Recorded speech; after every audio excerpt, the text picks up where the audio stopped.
Hey everybody, Tony Bacigalupo with Gathering Summit here, and my next guest is Amy Van Doran of the Modern Love Club. Amy is a matchmaker.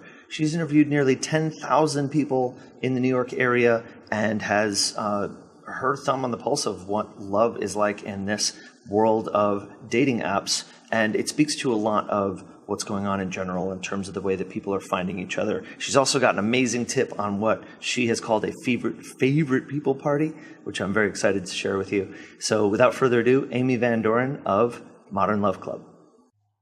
Amy, thank you so much for taking the time to join me. I'm so excited to chat with you. Yay, me too. Hi, Tony. Hey, all right.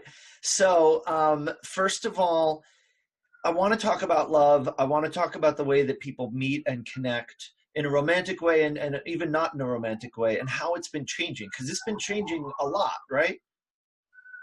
Yeah, so I've been a matchmaker in the East Village of New York for over a decade, and I matchmake out of a tiny little art gallery where people can kind of walk in off the street. And what I thought was interesting was when I first started, it was kind of, the matchmaking was just, I just wanted to bring people together. I wanted to put the things where the things belong, but I didn't really think of it as a job.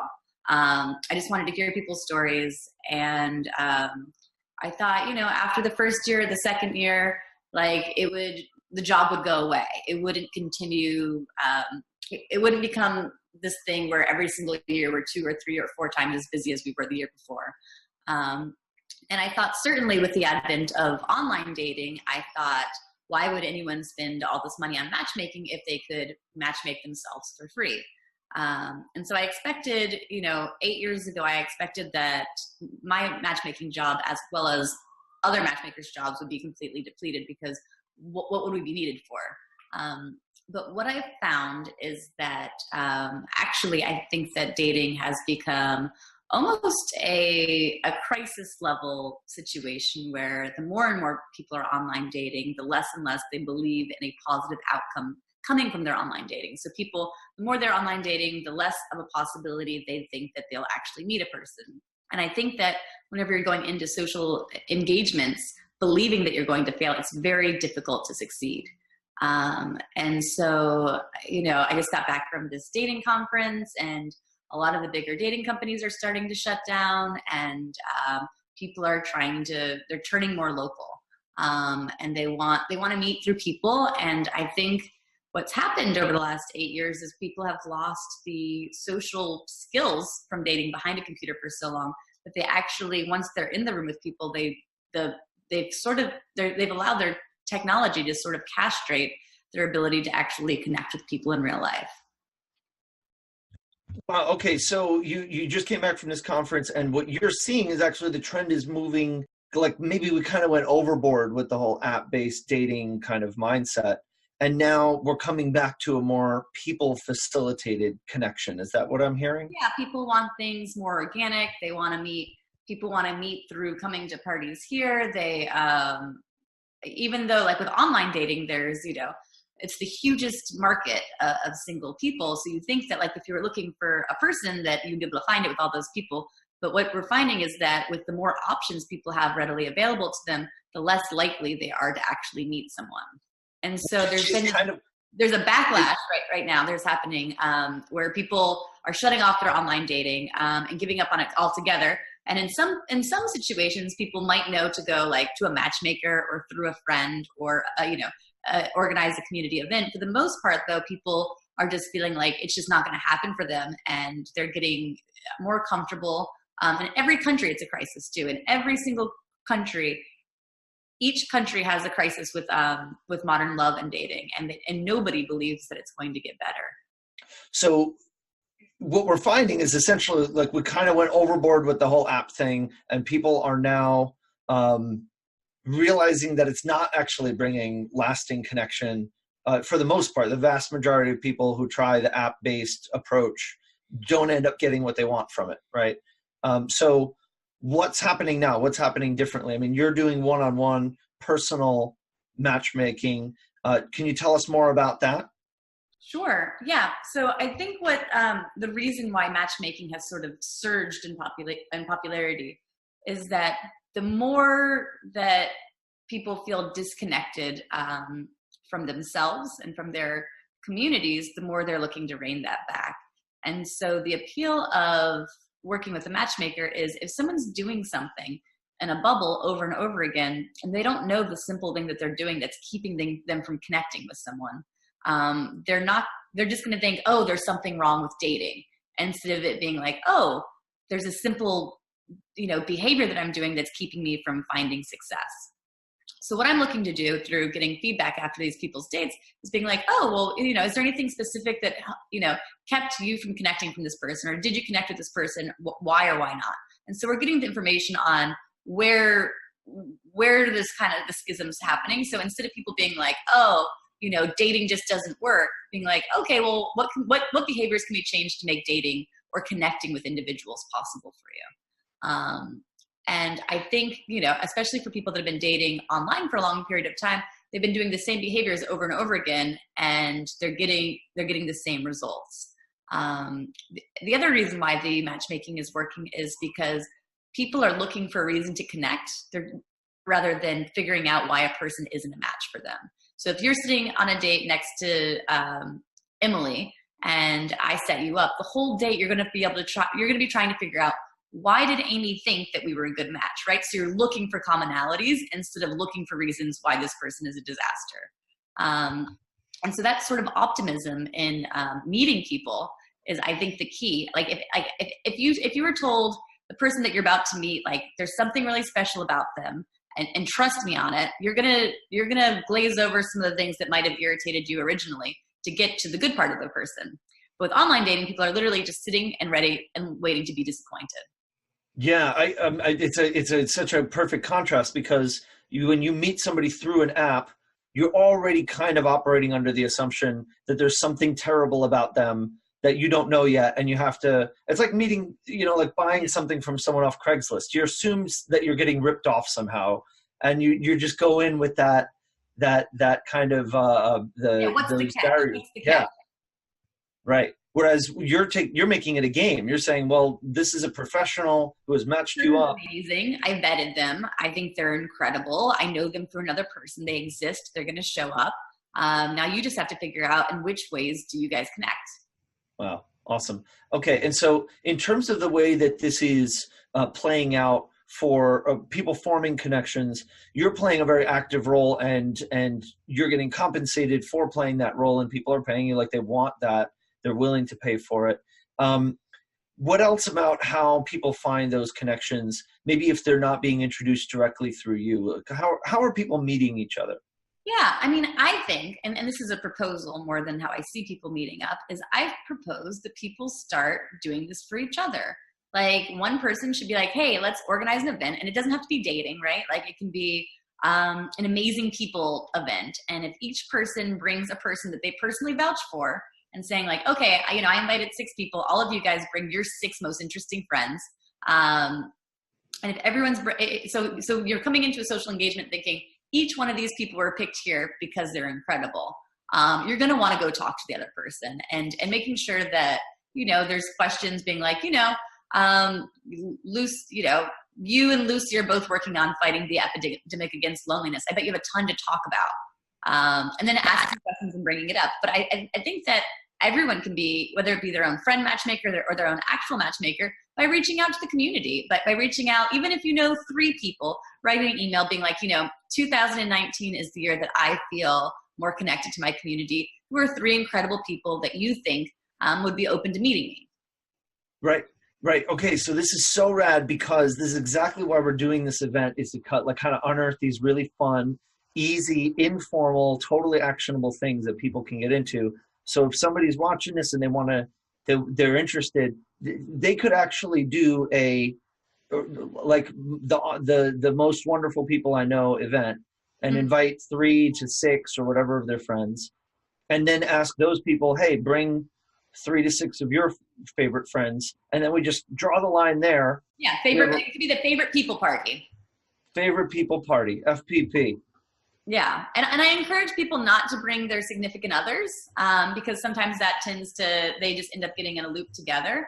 And it could be someone that you just met, like the favorite person that you just met this week, through a random event that maybe you'd like to know more about. And so then that gives you an in to make a connection with someone that you've been wanting to know, but didn't actually know how. So, it might be that really interesting person next to you in your yoga class that there's just something about them, but you don't know how to approach them because it's difficult being an adult, being like, hey, I need new friends. Do you want to be my friend? Like, that's hard. But if you could say, hey, me and my friends are organizing this cool event where we're inviting one new stranger that seems compelling to this party. Like, would you be interested in being that person? And that's super flattering for them. Yeah. I mean, how many times do you meet somebody who's really interesting and you think they're great, but they're not yet part of your core friend crew? You don't really know how to integrate them. And you feel like you would connect if only you had that little extra opportunity. So it's nice if you have, especially if you're doing this on a kind of a regular basis. Yeah, like a weekly, we're doing our weekly meetup group where we're all, once a week someone brings someone new to the group and, or everyone brings a new person that they meet into the group and, see how that works. Yeah. And then, and it's not even explicitly about dating. No, because if you make it explicitly about dating, people get so stressed out. Yeah. They're like, oh no, I said it's a dating thing. Dating out, like you don't, I mean, listen, like if romance, and oftentimes romance does come out of these things, that comes out, but I think that eliminating the expectation is ideal, especially like for the events here, like we used to do, I first got started doing an event called Date My Friends, where I would curate 15 of my female friends and 15 of my male friends into a room together and let them like speed date. What I like about speed dating is it does force you to interact with every single person in the room. What I did not like about it was because it was a singles event, the connection seemed to be a little bit, or same thing like what I don't like about like networking events. The connections seem to be a little bit less authentic. Like I think if a romantic connection grows organically out of talking to every single person in the room over time, I think that's more interesting than like having to decide with each person. Because I think that's where dating went wrong. Like Tinder went wrong because like with each person, you're just thinking, you're putting them in a binary. Am I going to fall in love with this person? Am I not going to fall in love with this person? And the truth of the matter is you don't know if you're going to fall in love with this person. That's something that takes a long period of time.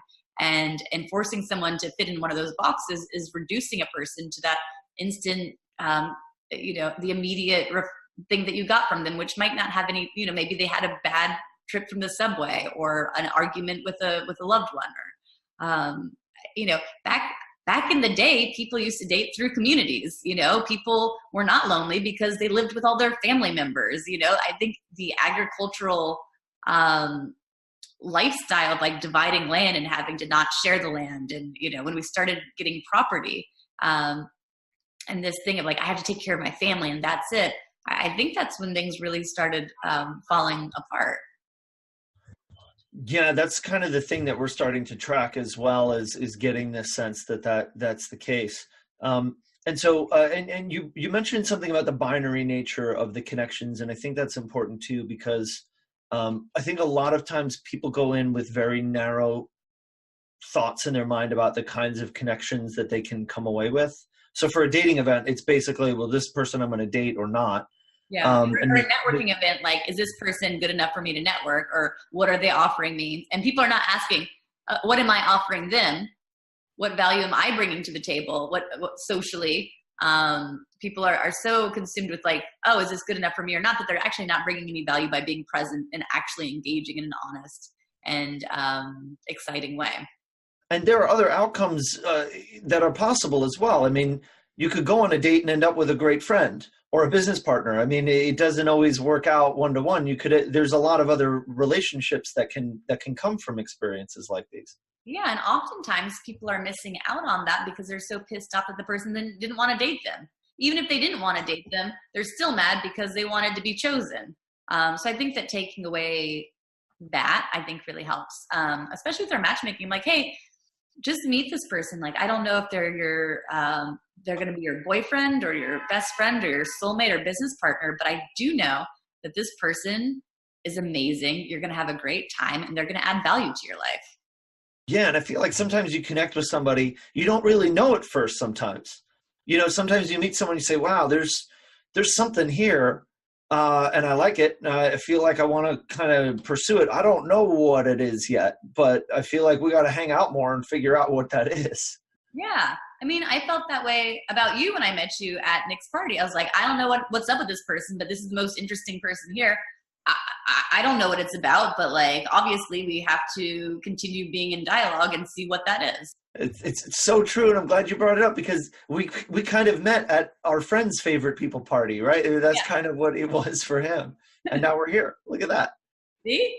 So And now here we are trying to, I think we're both racking our heads because we're seeing, I mean, I'm seeing in the front lines, I'm interviewing, I've interviewed close to 10,000 people at this point.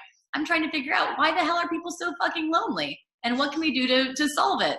And I'm interviewing thousands of people asking like, well, what do you think the future of love looks like? And no one is offering any solutions. They're all just like, oh, it sucks because of this and statistically this, monogamy, that. And everyone's telling me why it's not working, but not one person has been like, you know what?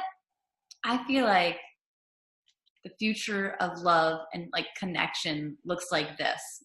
Like no one's offering no one's using their imaginations to kind of collectively dream. And that's what scares me is people aren't actually thinking of a best case scenario, because how could it get better if everyone just assumes that they're going to be single forever or that the loneliness is going to get worse if they're not engaged in dialogues about like, well, what do we do about this epidemic?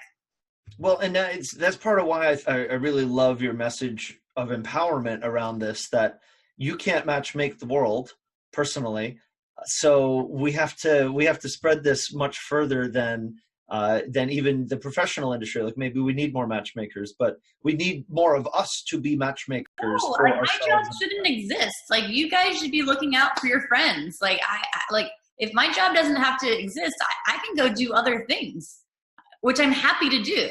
I'm doing this because I feel like it's important and there's not enough people that are qualified doing it. But really, each person should be thinking about their friends and be thinking about connecting their friends and bringing communities together. It's part of our job as being human beings. It would be like, why isn't someone like if they meet someone that's incredible, thinking like, oh, like that my best friend over here, like that would like why aren't people making more connections? Is it because they're busy? Is it because they're not incentivized?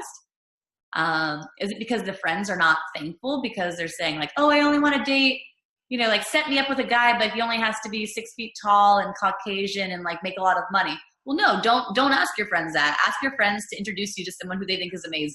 No questions asked. Yeah, well, and I think that so there's a lot of reasons why somebody might not be proactively trying to connect their friends and gather and play that matchmaker role.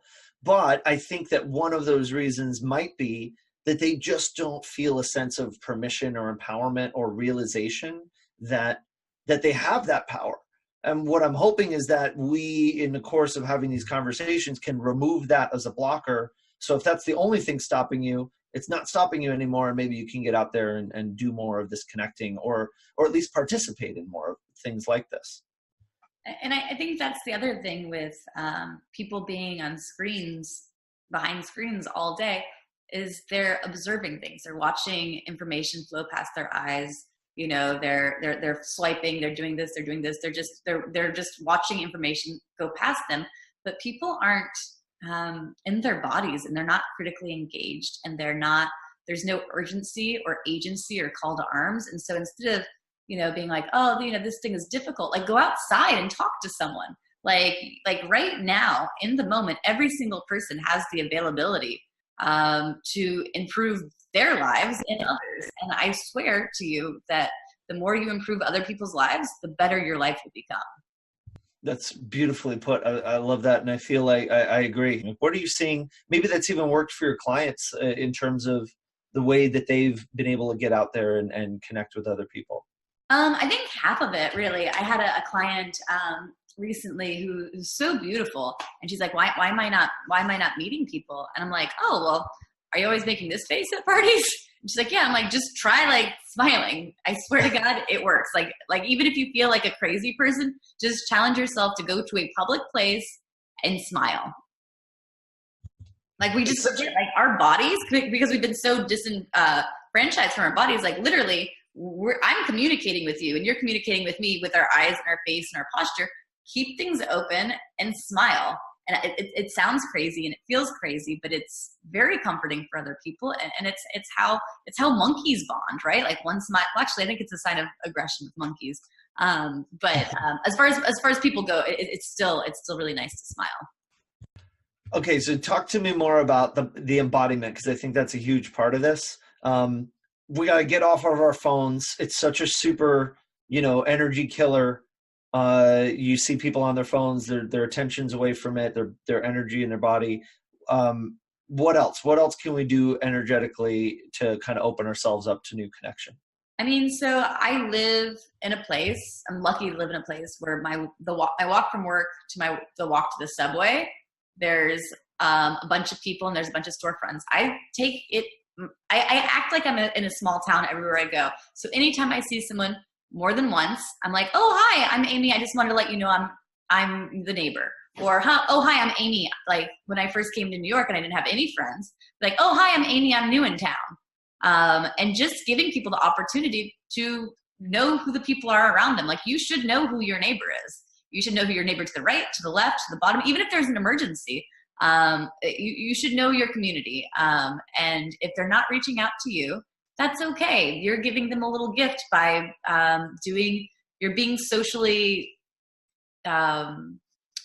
it's a gift to be socially generous, right? And so if you're making the first step, it's because everyone's shy and everyone's anxious and alone, and we're all just looking for ends. And it's not like you're hitting on someone. You're just like, oh, hi, nice to meet you. We're inhabiting the same planet together at the same time. Who are you? And people want that. Totally. And you can open yourself up to it. So it doesn't mean you have to connect with everybody. Not everybody's going to be open to it, but the people who are, they'll respond and you could have a nice interaction. It doesn't need to be a big deal, but just breaking that ice a little bit makes you not strangers anymore. Yeah. So, every single storefront to the right and to the left of me, I'm like, when I moved in my shop, I'm like, hey, I'm Amy. I'm opening this thing. This is what it's about. If you ever want to get involved, let me know. If you guys need anything, let me know. But hi, I just wanted to let you know I'm here. Easy as that. Yeah. You can do that with everyone to the right and to the left of you. Literally, physically to the right and to the left of you. That's great. Do you have any stories of the people to the right and left of you? Any times you've been able to kind of be there for each other, help each other out, matchmake? I mean, so it's crazy with this matchmaking thing. I used to matchmake in like a private, almost like therapist office. And so now I have this gallery with maybe I'll show it, with a storefront view, and people can just kind of walk in off the street. And what that's done is people look in the window and they see me and they're like, who's that orange-haired girl? And so I've made some of my best friends and advocates in the city, and they're all helping me they're coming together and like, hey, my cousin wants matched, and like, let me come in and do that. Or, oh, I want to do an art show, or I want to sell my clothing here. And, we all have each other's back. At one point in December, we had a very vulnerable moment where it was slow and we didn't know if we were going to make it or not. And all of the girls in the neighborhood are like, of course you have to be here. You are the neighborhood. And they all came together and helped us. And it was a beautiful thing to feel, because I've been giving myself and kind of in practice of just being in service of community, that it was really nice to allow the community to kind of give back to me, and that strengthened our bonds. But yeah, at one point, the girl from next door is like, I'm going to help you build a website. And the other girl's like, I'm going to help you with your taxes. And the girl's like, I'm going to go find those matches. And she went to the street and started asking people if they're single. And then matches came out of that, and it just keeps growing. And, we have our art openings and our parties, and people meet through these things. They're finding art representation and boyfriends and girlfriends, and also just made friends with all the people that already lived in the East Village. And it's amazing once you connect a person to another person of value, whether it's work or friendship or whatever, they appreciate that forever. You know, like once you've made that connection for them. Yeah, definitely. I connected a girl that walked by on the street with someone who ran like an ayahuasca circle, and because she said she was looking for, a safe place to explore that medicine. And now I've seen the progress that she's made by having a safe place to explore that. And like she's progressing in beautiful ways and has opened up and blossomed. Yeah, people, we can connect people, and it's the most satisfying work in the world. And I hope that everyone starts thinking of, instead of being like asking what they need from their community, the way to bring value is to ask what they can bring to their community. Makes so much sense. And actually now I'm realizing as I'm hearing you talk about this, and especially kind of being friendly to people in public, nearby, that kind of thing, that probably one of your other superpowers in facilitating that is the fact that you tend to have some kind of really neat visual, right? You've got the orange hair, you tend to wear really neat outfits and that kind of thing. Do you notice that wearing something or having some kind of visual marker like that helps to kind of break the ice and start conversations? Yeah, I mean, that's always been sort of the dirty secret of how my matchmaking has kind of worked. When I first got into this, I was walking around in these crazy outfits. I had this hat with a giant lobster on it. My glasses were this big. My orange was in a big beehive. And people would stop me on the street and they'd be like, yo, why do you look like that? And I'd be like, I'm a matchmaker. And they're like, what? I'm like, yeah, I'm a matchmaker. Like, oh, cool. Let's write about that. So I ended up getting, thousands and thousands of interviews with all of the major press that people could not buy this press because my outfit gave people an in to have a conversation with me. All of my boyfriends I've ever had, I've met while walking down the street. I've never had to online date because, I'm here, my cab light's on. I'm willing, like, you don't have orange hair and not be willing to be talked to because you're going to be talked to. Everyone's looking for a reason to connect with people, and whether it be an interesting necklace or like a baseball cap with your favorite team, think about the kind of people you're looking to connect with and how can you communicate with them that you're the thing that they're looking for, Yeah, well, and that's something I think it's so tremendous because as an organizer, you can do this if you're in a formal event setting or even informally, just getting to know the neighbors in your community, that if you're wearing something that designates you as, hey, like I'm the person you can come say hi to, right? You can even spread that to other people in your community. For example, in your favorite people party, if you're even just having a small dinner party, everybody could get a little something to pin to their lapel or whatever that maybe they could go then take and wear out onto the street and end up meeting new people just as a result of having this extra little flair. Yeah. I mean, my dream is to get Modern Love Club t-shirts where anyone that's come in through here gets a t-shirt. And so maybe I don't have to matchmake them anymore. If they're out in the wild and they see a person who's like, oh shit, you're with the Modern Love Club too? Like, yeah. And then like they can matchmake themselves. So great. Matchmaking by way of t-shirt. Yeah. I believe it. I think that could be great. Maybe you could have like something custom on the shirt where you could like write down an interest or like have different color coded shirts for different. Beautiful. Yeah. I don't know. There's hi, something. I'm available to be spoken to. Yeah, exactly. Oh my God. I would love to wear that shirt. Even not just matchmaking, but just like. No, just like you can talk to me. Yeah, hi, you can. I'm available. Yeah. All right. I'm in. Let's make these shirts. I know all my plans, all my matchmaking, everything's super, super concrete, I'm like matchmaking with physical pieces of paper and sitting on my couch with people, and everyone laughs. They're like, oh, why are you doing that with the internet? And I was like, well, you know what? You stick around long enough doing the things that you're doing, it eventually people catch on. At one point we had, just in front of the shop, we had a little table and 2 chairs for like a free date spot, and people would actually sit, and then another person would just sit down and start talking to them. Like it's just about giving people permission and setting up little social experiments where people are forced to engage with each other. So people would sit down, and what would happen? Would you have one person designated, or was it just 2 total strangers? Random people on the street, and we'd put it right in front of the window, so me and Emily would just watch it all day, and we would just watch strangers talk to each other. So beautiful. Do you know? Do you know what resulted from that? Were there any people that really connected? Well, friends in the neighborhood. So your table became an inanimate matchmaker for just people connecting in the neighborhood. There's a chair, someone would sit down, and then someone would see them sit down, they'd see a free date spot, and they'd sit down.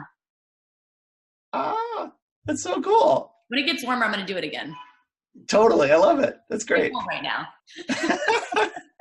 Wow. Okay. So I want to get into just kind of lightning round, final questions, a few kind of wrap up things.